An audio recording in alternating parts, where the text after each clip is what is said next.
Good morning student. आज ray optics का next lecture लेके आए हैं। तो आज से जो स्टार्ट होने वाला मोस्ट इंपोर्टेंट कॉन्सेप्ट यहाँ से शुरू होने वाले ऑप्टिकल इंस्ट्रूमेंट के ऊपर आप बात करेंगे। और ऑप्टिकल इंस्ट्रूमेंट कौन कौन से हैं अपने पास, तो अब बात करेंगे बेटे यहाँ पर सिंपल माइक्रोस्कोप की, कंपाउंड माइक्रोस्कोप की और एक एस्ट्रोनॉमिकल टेलीस्कोप के ऊपर आप बात करेंगे। तो इन तीनों को समझने से पहले बेटे जरूरी समझना है आज का जो टॉपिक है अपना, सिंपल माइक्रोस्कोप क्या चीज होती है बेटे। और सिंपल माइक्रोस्कोप को समझने से पहले एक छोटा सा कॉन्सेप्ट आपको आज और समझना पड़ेगा। वो छोटा सा कॉन्सेप्ट क्या चीज है जिसको बोला जाता है बेटे विजुअल एंगल। क्या होता है विजुअल एंगल? तो विजुअल एंगल क्या चीज होती है बेटे? तो angle subtended by the object with our eye is known as visual angle. जैसे ये मेरे पास ऑब्जेक्ट है बेटे, तो ये ऑब्जेक्ट मेरी आई के साथ कितना एंगल बना रहा है, that angle is known as visual angle. और देखो बेटे क्या चीज होता है इसके अंदर, जैसे ही अगर ऑब्जेक्ट मेरे से दूर जाता जाएगा तो ये इस विजुअल एंगल की वैल्यू क्या होती जाएगी, डिक्रीज होती जाएगी। और जैसे ही ऑब्जेक्ट मेरे क्लोज आएगा तो विजुअल एंगल की वैल्यू क्या हो जाएगी, इंक्रीज हो जाएगी। इसको थोड़ा सा और अंडरस्टैंडिंग के अंदर लेके आते हैं। जैसे आपके पास एरोप्लेन है बेटे, एयर के अंदर फ्लाई कर रहा है, तो जब आप एरोप्लेन को देख रहे हो तो बड़ा छोटा सा एरोप्लेन दिख रहा है वो, क्योंकि उसका जो आपकी आई के साथ जो एंगल बन रहा है विजुअल एंगल वो स्मॉल बन रहा है। लेकिन वही जब एरोप्लेन आपके पास आ जाता है तो आपको बहुत बड़ा दिखना शुरू हो जाता है। क्यों? क्योंकि उस टाइम विजुअल एंगल इंक्रीज हो चुका है। तो आपको एक चीज ध्यान रखनी है बेटे कि विजुअल एंगल क्या चीज होता है, जो ऑब्जेक्ट के साथ अपनी आई का जो एंगल बनता है that angle is known as visual angle. और एक यहाँ पर छोटे छोटे पॉइंट हैं जो ध्यान रखने की, इस विजुअल एंगल की वैल्यू मैक्सिमम कब होती है और मिनिमम कब होती है। मैक्सिमम तब होगी जब ये अपने बहुत ज्यादा क्लोज होगा। और अकॉर्डिंग टू साइंटिफिक रूल्स क्या देखा जाता है कि ऑब्जेक्ट अपने सबसे ज्यादा क्लोज और क्लियर कितने डिस्टेंस पर होता है, तो वो होता है 25 सेंटीमीटर पे। तो विजुअल एंगल मैक्सिमम होगा when object placed eight 25 centimetre, जिसको बोला जाता है LDDV। LDDV मतलब least distance of distinct vision. तो जब ऑब्जेक्ट LDDV पर होता है तो उस टाइम अपने को क्या होता है, विजुअल एंगल की वैल्यू क्या रहती है, मैक्सिमम रहती है। और यही ऑब्जेक्ट जब कहां चला जाता है, बहुत दूर का मतलब जब ऑब्जेक्ट कहां चला जाए, इनफिनिटी पे चला जाए, तो उस टाइम इसकी विजुअल एंगल की वैल्यू क्या हो जाएगी, मिनिमम हो जाएगी। तो आपको ये ध्यान रखना है कि विजुअल एंगल की वैल्यू मैक्सिमम कब होती है और विजुअल एंगल की वैल्यू मिनिमम कब होती है। तो मैक्सिमम होगी बेटे when object placed eight 25 centimetre, और मिनिमम कब होगी जब ऑब्जेक्ट प्लेस्ड एट इनफिनिटी। तो आई थिंक आपको ये बात क्लियर होगी कि विजुअल एंगल क्या होता है, ऑब्जेक्ट का अपनी आई के साथ जो एंगल बनेगा इसको बोला जाता है विजुअल एंगल। अच्छा, अब आते हैं मेन कॉन्सेप्ट के ऊपर। मेन कॉन्सेप्ट का अपना आज का क्या है, सिंपल माइक्रोस्कोप क्या चीज होती है। तो सिंपल माइक्रोस्कोप के नाम से थोड़ा सी बात ध्यान रखना बेटे। माइक्रो का मतलब क्या होता है, बहुत छोटा, टाइनी ऑब्जेक्ट, और स्कोप का मतलब होता है देखना, और सिंपल का मतलब होता है एक सिंगल कॉन्वेक्स लेंस का यूज करके आप किसी बहुत छोटे टाइनी ऑब्जेक्ट को आप मैग्नीफाई करके देख रहे हो बेटे, that is known as simple microscope. और जैसे आप इसको एक मैग्नीफाइंग ग्लास भी देख बोल सकते हो बेटे कि जिसके अंदर एक सिंगल कॉन्वेक्स लेंस का यूज होता है, that is called simple microscope बेटे। अच्छा, अब आपने इस चीज को देखना है, मैग्नीफाई, मैंने बात कर रहा हूँ कि मैग्नीफाई बड़ा करके देखना है। तो आपने देखा होगा बेटे ज्वेलरीज के अंदर, डायमंड के अंदर कि जो डायमंड को जब देखते हैं तो वो क्या करते हैं, ऐसे पड़ा होता है और इसको एक सिंगल ग्लास लेते हैं और बिल्कुल काफी ऑब्जेक्ट को इस लेंस के क्लोज करके देखते हैं। और लेंस कौन सा, ये कॉन्वेक्स लेंस। अगर मैं किसी ऑब्जेक्ट को लेंस के बहुत ज्यादा क्लोज रख दूं, क्लोज वाला एक इमेज फॉर्मेशन अपन ने करी थी, when object is placed between F and O, या आप बोलते हैं when object is very close to optical centre, तो वो हमेशा वर्चुअल इमेज बनाता था। वही बेटे जो रे डायग्राम था वही सिंपल माइक्रोस्कोप का डायग्राम है। मैंने क्या किया हुआ है, एक कॉन्वेक्स लेंस लिया हुआ है, कॉन्वेक्स लेंस के पास मैंने क्या रखा, F और O के बीच में ऑब्जेक्ट रखा, तो ये कैसी इमेज फॉर्म कर रहा है, एक वर्चुअल इमेज फॉर्म कर रहा है। ऑब्जेक्ट को आप A भी बोल देते हैं और इमेज कैसी फॉर्म हो रही है, A' B' फॉर्म हो रही है। अच्छा, तो इसकी डेफिनेशन के ऊपर अब आए तो सिंपल माइक्रोस्कोप की आप ये डेफिनेशन लिख सकते हो, it is an optical instrument used to increase visual angle. अब देखो बेटे यहाँ पर ऑब्जेक्ट जब पास था तो क्या हुआ था, बहुत छोटा ऑब्जेक्ट है जिसको आप नेक्ड आई से नहीं देख पा रहे हो, वो टाइनी ऑब्जेक्ट है, माइक्रोस्कोपिक ऑब्जेक्ट की मैं बात कर रहा हूँ, आपने उसको देखना है तो देखने का मतलब क्या हुआ, आपने उसका विजुअल एंगल इंक्रीज करना है। तो विजुअल एंगल कैसे इंक्रीज कर सकते हो, कन्वेक्स लेंस का यूज करके। तो आप कन्वेक्स लेंस मतलब सिंपल माइक्रोस्कोप किस लिए यूज कर रहे हो, विजुअल एंगल को इंक्रीज करने के लिए। Form by near object which are too small, जो क्या बहुत ज्यादा छोटा है, जो क्या to be seen by naked eye, जो अपने को नेक्ड आई से देख ही नहीं रही है ऑब्जेक्ट, उस ऑब्जेक्ट को आपने देखना है। तो आप एक सिंपल माइक्रोस्कोप का यूज कर रहे हो, और सिंपल माइक्रोस्कोप से क्या कर रहे हो, आप विजुअल एंगल को इंक्रीज कर रहे हो बेटे। अच्छा, कन्वेक्स लेंस के ऊपर मैं बात कर रहा हूं, तो ये जो कन्वेक्स लेंस लिया जाता है बेटे, ये शॉर्ट फोकल लेंथ के लिए जाते हैं। आपको एक रिलेशन पता है, P is inversely proportional to F। अगर ये फोकल लेंथ क्या होगी, इसकी स्मॉल होगी, तो इसकी मैग्नीफाइंग पावर क्या होगी, ज्यादा होगी बेटे। तो इसलिए क्या लिखा जाता है, single convex lens is used of short focal length of high magnifying power. तो जो मैं सिंपल माइक्रोस्कोप के अंदर कन्वेक्स लेंस लूंगा, तो क्या लूंगा, उसकी फोकल लेंथ जो होगी वो वेरी शॉर्ट होगी, तभी उसकी मैग्नीफाइंग पावर क्या होगी, ज्यादा होगी बेटे। तो आप ये डायग्राम बना सकते हो, फिर मैं इस चीज को और एक्सप्लेन करता हूं बेटे। हाँ जी, अब बात करते हैं जो इस चीज के अंदर निकालना होता है बेटे, दैट इज मैग्निफिकेशन। मैग्निफिकेशन कौन सी निकालते हैं, देखो पहले एक आप मैग्निफिकेशन पढ़ के आ चुके हो, लेंसेज के अंदर आपने पढ़ी थी, magnification is the ratio of height of image to the height of object. अब यहाँ पर अपने को वो मैग्निफिकेशन यूज नहीं करनी है, अब अपने को यहाँ पर एंगल के अकॉर्डिंग मैग्निफिकेशन यूज करनी है, जिसको बोला जाता है बेटे एंगुलर मैग्निफिकेशन। क्या बोलते हैं, एंगुलर मैग्निफिकेशन, एंगुलर मैग्निफिकेशन। तो जब बेटे आप नोट्स बनाओ तो ये विजुअल एंगल के बारे में जरूर लिख लेना, विजुअल एंगल क्या चीज होती है, कब मैक्सिमम होता है, कब मिनिमम होता है, और ये इसका डायग्राम जरूर बनाने, सारी चीजें साथ साथ नोट्स जरूर प्रिपेयर करना बेटे। अच्छा, angular magnification represented by the symbol capital M. Angular magnification होता क्या चीज है बेटे, एंगुलर मैग्निफिकेशन होता है it is the ratio of angle subtended by, देखो मैंने नाम लिया एंगुलर मैग्निफिकेशन, तो मतलब जो मैग्निफिकेशन होती थी वो लीनियर मैग्निफिकेशन थी, जो जनरल हाइट के ऊपर आप बात करते थे। ये है एंगुलर मैग्निफिकेशन, जो एंगल से रिलेटेड आप बात करेंगे। तो एंगुलर मैग्निफिकेशन क्या होता है बेटे, एंगल, हाँ जी, विजुअल एंगल, कौन सा एंगल की बात चल रही है, visual angle, visual angle made by image, हाँ जी, किसके साथ इमेज, लेंस के साथ। और ये कहां पड़ी होती है, देखो बेटे, ये अपने को मैक्सिमम कब होगी दिखेगी, मैक्सिमम ये चीज मैग्नीफाई करके कब दिखा पाएगा, व्हेन ऑब्जेक्ट एंड इमेज दोनों कहां मान के चली जाती है कि दोनों कहां प्लेस हैं, एट LDDV पर, मतलब दोनों कहां है, 25 सेंटीमीटर पे। अपन ये अज्यूम करके चलेंगे कि ऑब्जेक्ट एक्चुअल में कहां पड़ा हुआ है, eight least distance of distinct vision पर है, और इमेज भी कहां फॉर्म हो रही है, एट LDDV पर हो रही है। तो इस केस में जो एंगल बनाएगा बेटे, एंगल मेड बाय इमेज, वो कब होगी बेटे, जब वो कहां होगी, placed at LDDV by image, angle subtended by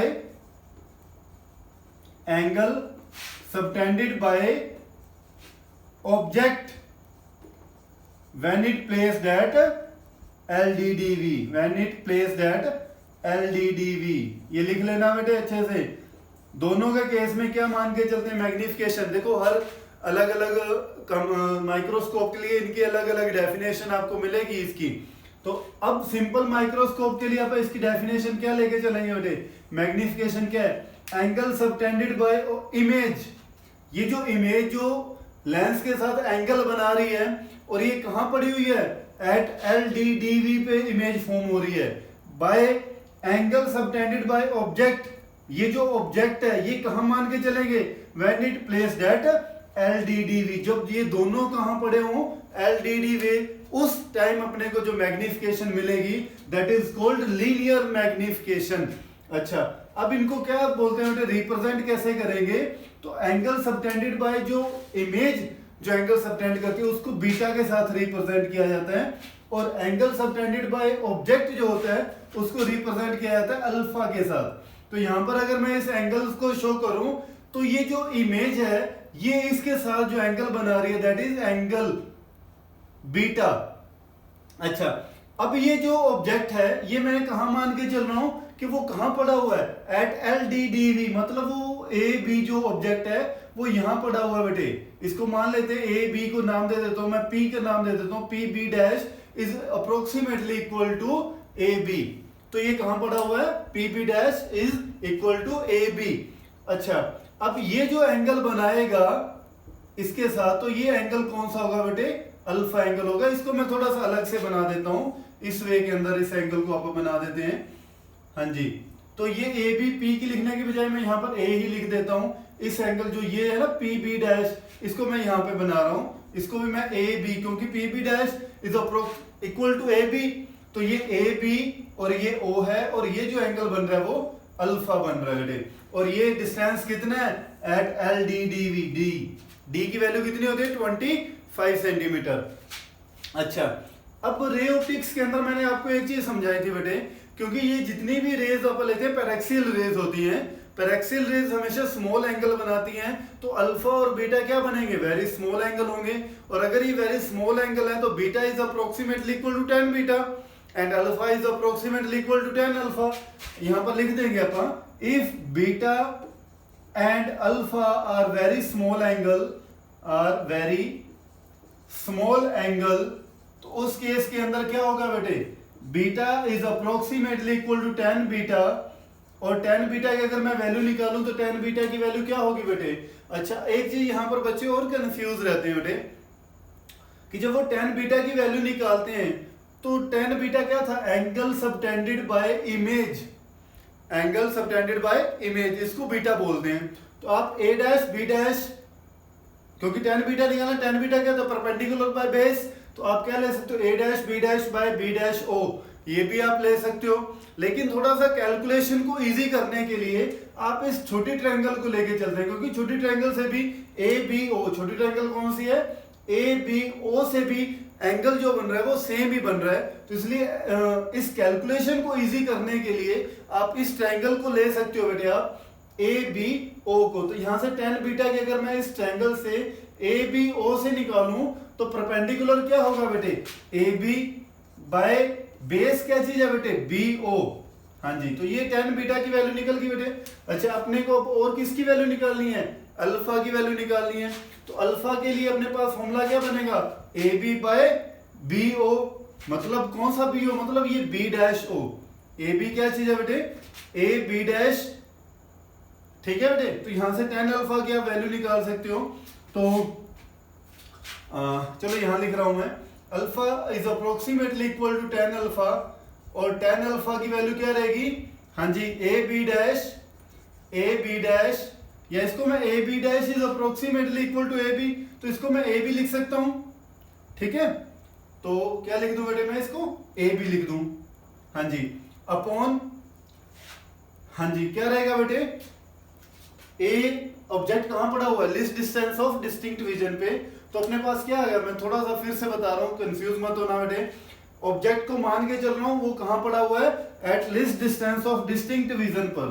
तो अपने पास 10 अल्फा की वैल्यू निकाली, 10 अल्फा का परपेंडिकुलर बाय बेस, तो परपेंडिकुलर क्या अपने पास, ए बी, ठीक है, बाय बेस, बेस क्या चीज है, बी ओ, और बी ओ कौन सा बेटे, यहां पर बी डैश, समझ रहे हो, कहां, list distance of distinct vision, तो बी डैश ओ, ठीक है। आप ए बी डैश लिख लो, चाहे कोई प्रॉब्लम नहीं है उस चीज में, ए बी डैश लिख लो इसको, ठीक है, क्योंकि ये इक्वल ही है बेटे। तो यहां पर अपने पास क्या बन जाएगा ये चीज, A B dash is approximately, इसको मैं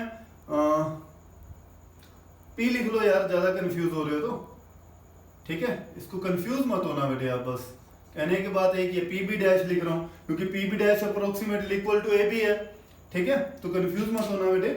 हाँ जी, तो इन दोनों की वैल्यू यहां पुट करते हैं अपन मैग्निफिकेशन वाले फॉर्मूला के अंदर, बीटा और अल्फा की वैल्यू यहां पुट करें तो अपने पास क्या बन जाएगा बेटे ये, हाँ जी, तो m is equal to, beta की वैल्यू क्या आ गई बेटे अपने पास, A B by B O, upon alpha की वैल्यू क्या आ गई अपने पास, P B dash by B dash O, तो ये क्रॉस मल्टीप्लाई होगा बेटे, तो रेसिप्रोकल करेंगे बेटे, तो ये क्या बन गया अपने पास, sorry, B dash O by P B dash, और पी बी डैश जो था approximately equal to A B है, तो ये दोनों तो आपस में क्या हो जाएंगे, कैंसल हो जाएंगे। तो अपने पास क्या आ गया बेटे, m is equal to B dash O by B O. अब बी डैश ओ की वैल्यू क्या चीज है, बी डैश ओ अपने पास क्या, least distance of distinct vision है, डी है, जिसकी वैल्यू को क्या लेंगे बेटे, अकॉर्डिंग टू साइन कन्वेंशन इसकी वैल्यू क्या लेंगे, minus D, by B O क्या चीज है, डिस्टेंस ऑफ ऑब्जेक्ट, जो क्या है बेटे माइनस यू। तो ये आपस में क्या हो जाएगा, कैंसल आउट हो जाए, तो मैग्निफिकेशन निकालने का अपने पास एक जनरल फॉर्मूला बन गया, m is equal to D by U. तो ये एक जनरल फॉर्मूला ड्राइव हुआ है बेटे, जो एक सिंपल माइक्रोस्कोप की मैग्निफिकेशन निकालनी हो तो उसका जनरल फॉर्मूला क्या रहेगा, m is equal to D by U. अब इसके अंदर दो केस करेंगे बेटे मैग्निफिकेशन के, एक तो जब मैग्निफिकेशन ये मैक्सिमम कब निकाल देता है, सिंपल माइक्रोस्कोप से मैग्निफिकेशन मैक्सिमम कब होगी, और एक सिंपल माइक्रोस्कोप की मैग्निफिकेशन मिनिमम कब होगी। फॉर मैक्सिमम मैग्निफिकेशन कब होगी, जब ऑब्जेक्ट कहां पड़ा होता है, least distance of distinct vision. तो ये दोनों केस करते हैं वन बाय वन। हाँ जी, ये रेज कर रहा हूं बेटे मैं। हाँ जी, तो फर्स्ट केस लेते हैं बेटे, when object placed at least distance of distinct vision. हाँ जी, first case for maximum magnification, for maximum magnification के लिए। अच्छा, एक चीज और मैं बता दूं कि इनका जो सिंपल माइक्रोस्कोप की जो मैग्निफिकेशन ली जाती है ना, वो एक सिंबल यूज किया जाता है एक्स। एक्स का मतलब होता है टाइम्स, कितने टाइम्स। आपने कभी भी देखा होगा कि कंपाउंड अपनी लैब के अंदर, बायोलॉजी लैब के अंदर एक माइक्रोस्कोप पड़ा होता है ना, तो वो माइक्रोस्कोप जो होता है वो कंपाउंड माइक्रोस्कोप होता है। तो कंपाउंड माइक्रोस्कोप के अंदर जो लेंस लगे होते हैं उनके ऊपर लिखा होता है ये 10x 5x, है ना, इस वे के अंदर। तो इनका मतलब क्या होता है बेटे कि ये 10 टाइम अपने को मैग्नीफाई करके इमेज देगा, ये 5 टाइम मैग्नीफाई, तो कितने टाइम्स, ये इसका यूनिट रहता है बेटे, ठीक है, ध्यान रखना इस चीज का भी। अच्छा, तो यहां पर बात आती है बेटे फॉर मैक्सिमम मैग्निफिकेशन। तो ये जो अपने पास केस है बेटे, ये मैक्सिमम मैग्निफिकेशन का ही है कि जब ऑब्जेक्ट और जो इमेज फॉर्म हो रही है वो कहां फॉर्म हुए, list distance of distinct vision पर जब इमेज फॉर्म हुए, उस केस के अंदर अपने को जो मैक्सिमम मैग्निफिकेशन मिलेगी।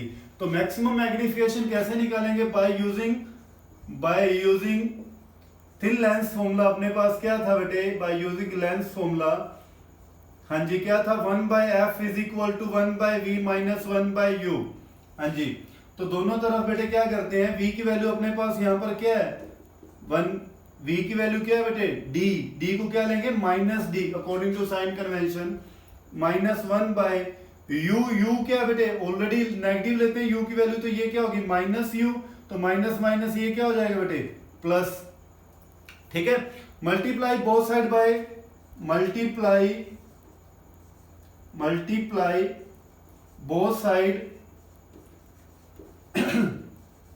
बाय डी, तो क्या हो जाएगा, मल्टीप्लाई करेंगे दोनों तरफ d से, तो अपने पास क्या बनेगा बेटे, ये d/f is equal to d/ minus D plus d/u। तो ये आपस में कैंसिल हो गए बेटे, तो अपने पास क्या बन गया, d/f is equal to -1 plus d/u। क्या चीज था, d/u मैग्निफिकेशन थी, जनरल फॉर्मूला जो अपन निकाला था, m is equal to d/u। तो इसको क्या लिख सकते हैं, m लिख सकते हैं बेटे।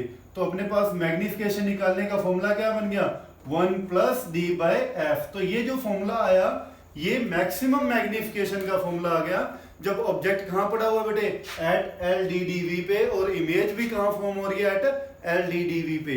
तो उस केस के अंदर मैक्सिमम मैग्निफिकेशन मिलेगी अपने को, और उसका फॉर्मूला बन गया 1 प्लस d/f। अच्छा, सेकंड ऑब्जेक्ट कहां होता है बेटे, सेकंड केस बनेगा जब इमेज कहां फॉर्म हो गई बेटे, इनफिनिटी पे। और इमेज जब इनफिनिटी पे कहां होती है, जब इस ऑब्जेक्ट को उठा के मैं कहां लेके आऊंगा, प्रिंसिपल फोकस पे ले आऊं पीछे, तो इमेज अपने आप ही कहां चली जाएगी, इनफिनिटी पे चली जाएगी। तो उस केस में विजुअल एंगल क्या हो जाएगा, मिनिमम हो जाएगा, और विजुअल एंगल मिनिमम होते ही अपने पास मैग्निफिकेशन का मतलब क्या हो गया कि वो मिनिमम हो जाएगी। तो उस केस के अंदर बेटे, इसको मैं रेज कर रहा हूं, तो प्लीज आप एक बार राइट कर लीजिए। तो सेकंड केस बनाएंगे मिनिमम मैग्निफिकेशन अपने को कब मिलती है, जब इमेज कहां फॉर्म होती है। सेकंड, फॉर मिनिमम मैग्निफिकेशन के केस के लिए इमेज कहां फॉर्म होगी बेटे, इमेज फॉर्म्ड एट इन्फिनिटी। ठीक है बेटे, दो केस क्या करेंगे। फर्स्ट केस मैक्सिमम मैग्निफिकेशन का, जब इमेज कहां बन रही है at least distance of distinct vision पर, और सेकंड जब इमेज कहां बन रही है बेटे, एट इन्फिनिटी बन रही है। तो ये दो केस अपने को अलग अलग इसके सोल्व करने हैं बेटे। हाँ जी, तो इन्फिनिटी पे by using lens formula 1/f = 1/v - 1/u, तो 1/f = 1/v को आप क्या लिख सकते हो बेटे, इन्फिनिटी है तो ठीक है, माइनस इन्फिनिटी भी आप लिख सकते हो, कोई चक्कर नहीं है। और ये माइनस माइनस क्या हो जाएगा, यहाँ पर u की वैल्यू प्लस हो जाएगी।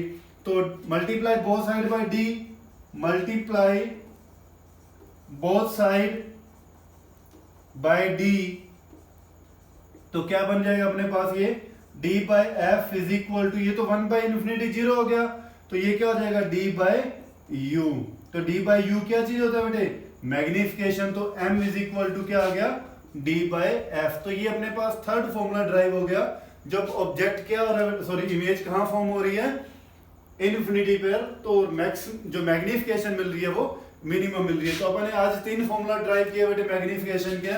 फर्स्ट जो जनरल फॉर्मूला था वो था m = d/u। Second maximum magnification का जो था फॉर्मूला, मैक्सिमम मैग्निफिकेशन, कौन सी मैग्निफिकेशन की बात कर रहे हैं अपन, एंगुलर मैग्निफिकेशन की बात कर रहे हैं। तो इसका जो फॉर्मूला आया था वो अपने पास क्या आया था, 1 + d/f आया था बेटे। और थर्ड जो मिनिमम मैग्निफिकेशन का अपन ने वैल्यू फॉर्मूला निकाला है वो क्या है, d/f। तो ये फॉर्मूला ध्यान रखना, क्योंकि इनका आगे यूज होने वाला है। इनके ऊपर जो न्यूमेरिकल्स आएंगे उनके अंदर भी डायरेक्ट फॉर्मूला पूछा जाएगा बेटे। और आगे जो अपन कंपाउंड माइक्रोस्कोप करने वाले हैं तो उनके अंदर भी इस फॉर्मूला का यूज होगा। तो आई होप ये आपको सारी बातें क्लियर होगी बेटे। Thank you so much.